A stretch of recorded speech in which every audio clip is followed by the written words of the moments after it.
Es spricht jetzt unser Ehrengast, Robert Spencer aus Amerika, und er wird uns auch eine Beurteilung der Situation heute unter anderem geben.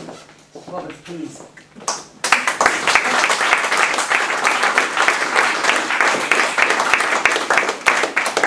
Thank you all very much for coming, and it's a great honor for me to be here with you.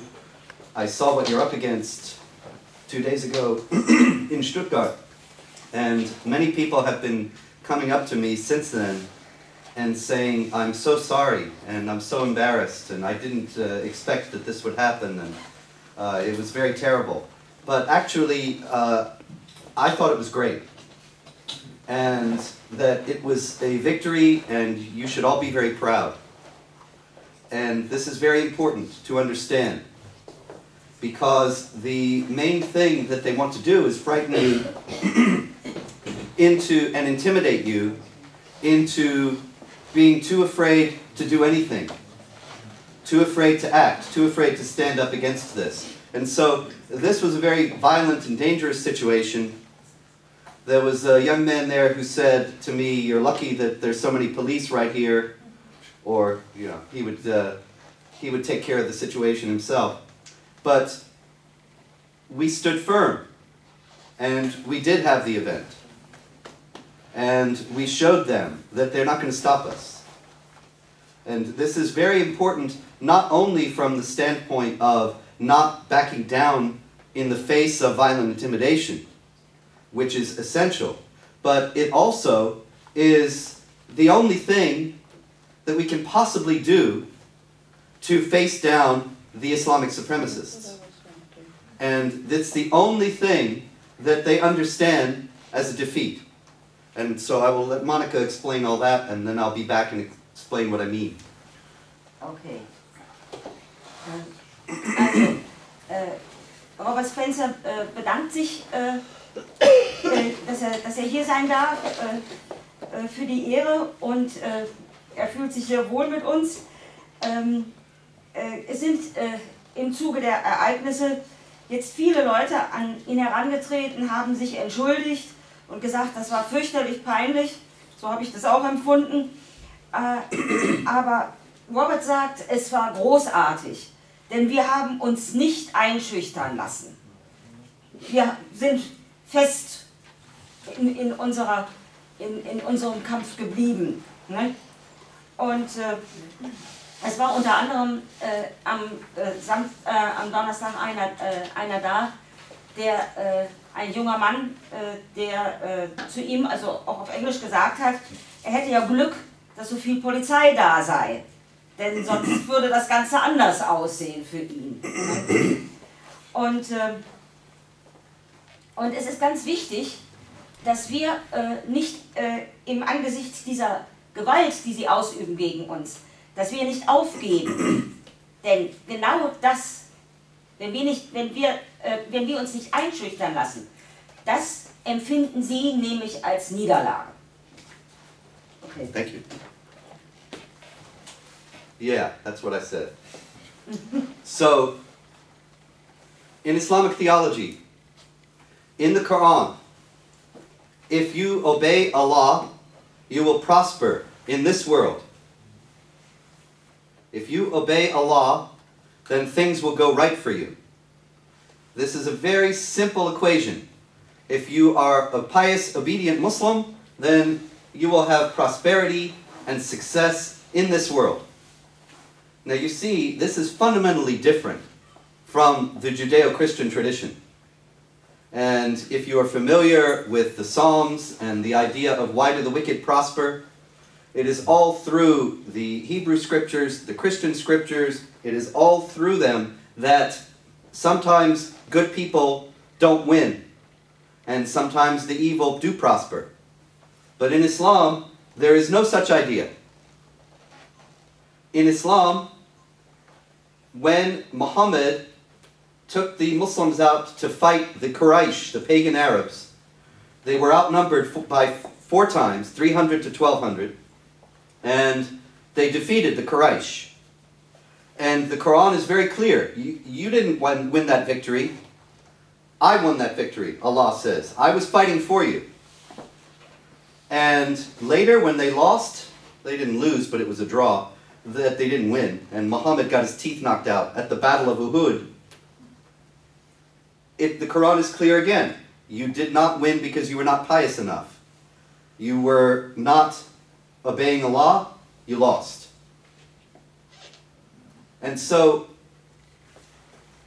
there is in Islam the imperative to make those who are considered to be disobedient to Allah to suffer. And this is why there's the whole superstructure in Islam of dhimitude, of the subjugation of the non-Muslims. Because they have rejected Allah and Muhammad, they have to suffer in this world. And the Muslims have to have a special status, special rights, be a special class above them. Because this is the natural order of things, that the good will prosper and the evil will suffer. So, the Muslims look around the world and they see that they are not prospering. And this has two effects. Nowadays we see that it's creating a great fanaticism. Because one of the aspects of religion is, whatever religion you may be, this is not a criticism of religion, but it's just a fact, you can always do more. You can always look at yourself and say, well, I really could be praying more, I could be reading the holy book more, I could be doing more. I could be giving more to the poor, whatever. If you are of the mindset that the difficulties you're having in your life are because the wicked do not prosper, then that can create a very great fanaticism.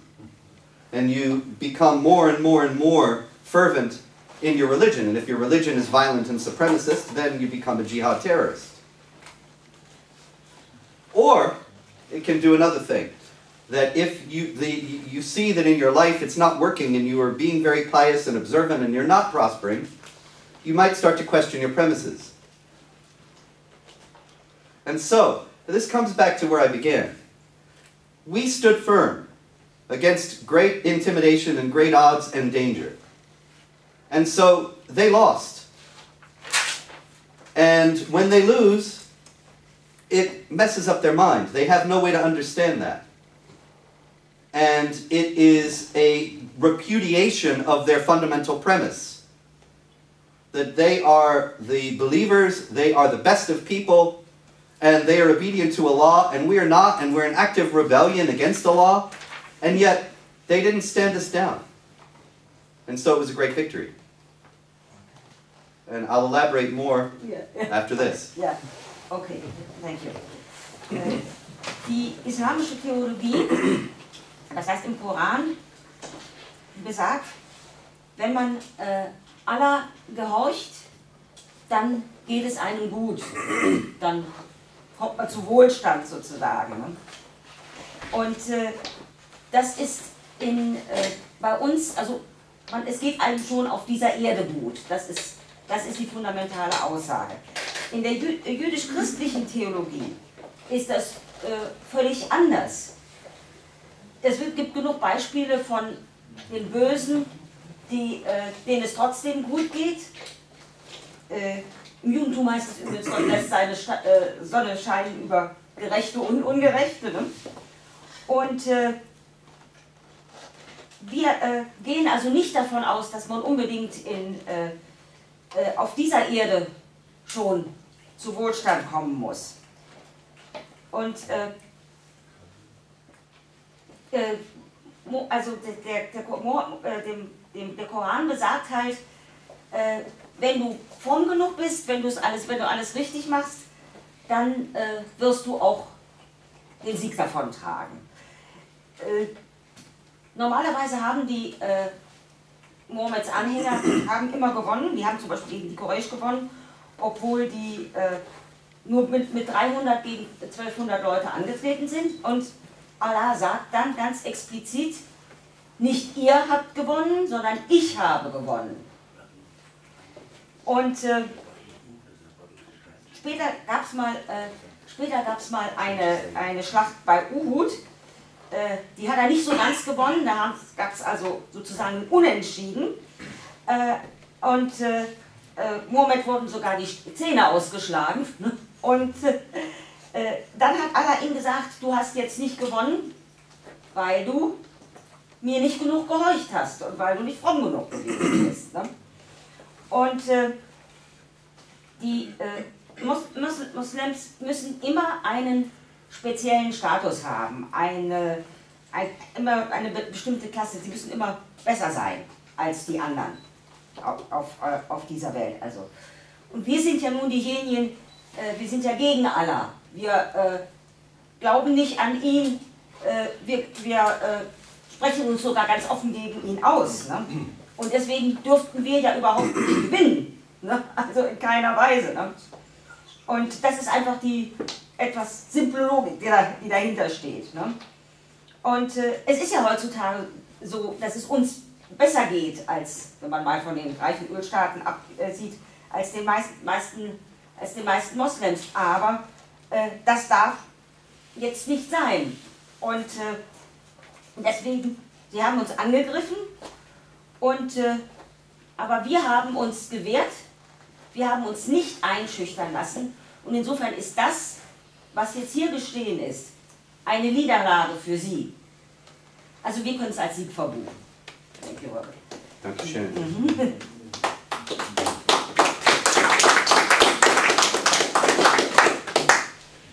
So I urge you, in the face of these things, not to be disheartened, but to be encouraged and to continue. It's very important at this point that you continue to have public meetings. And I know it's very difficult, yes, but you show them that you're not going to stop, you're not going to give up, and that there is no way you're going to retreat on this. And I understand the risks, I understand the difficulties, and I understand that not everyone will be able to do that. But if we do not, then we know the alternative. We know what will happen, we know it's already happening. And we know that the political elites in Europe and America, I increasingly think they want this. They want Islamization. Because if they didn't want it, they could do something to stop it. But everything they do is to foster it. And everything they do is to keep it going. But there's an increasing gap between the people and the elites. And if you continue to have a public presence, I am absolutely certain that more people will join you, and it will be very much more difficult for them to shut all this down. The process of Islamization is already, of course, very advanced.